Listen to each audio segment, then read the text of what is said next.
3.5 হাত কবর, এটা মাটির ঘর। ওই 3.5 হাত কবর যেখানে আলো বাতাসে রাস্তা নাই, ওই 3.5 হাত কবর যেখানে বিছানা নাই, ওই 3.5 হাত কবর যেখানে বালিশ নাই, ওই 3.5 হাত কবর ওটা একাকিত্বের ঘর, ওখানে কোনো সাথী সঙ্গী নাই।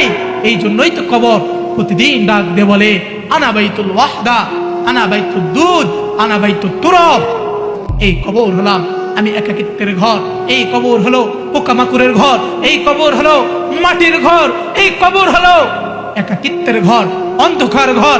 এই কবরে আমল ছাড়া কোনো কিছু পাওয়া যায় না, এই কবরে আমল ছাড়া কোনো কিছু নিয়ে যাওয়া যায় না।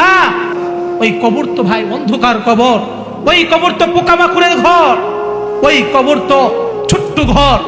যুবক, তুমি ছোট্ট ঘরে থাকতে পারো না, তোমার নিঃশ্বাস বন্ধ হয়ে যায়।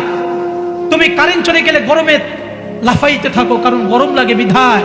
তোমার শরীরে সামান্য ময়লা লেগে গেলে তুমি আগে ময়লাটাকে ধুয়ে ফেলো, কারণ শরীরে ময়লা থাকবে, এটা দেখতে ভালো লাগবে না। কিন্তু জানেন ওই 3.5 হাত কবর এটা মাটির ঘর, ওই 3.5 হাত কবর যেখানে আলো বাতাসে রাস্তা নাই, ওই 3.5 হাত কবর যেখানে বিছানা নাই, ওই 3.5 হাত কবর যেখানে বালিশ নাই, ওই 3.5 হাত কবর ওটা একাকিত্বের ঘর, ওখানে কোনো সাথী সঙ্গী নাই।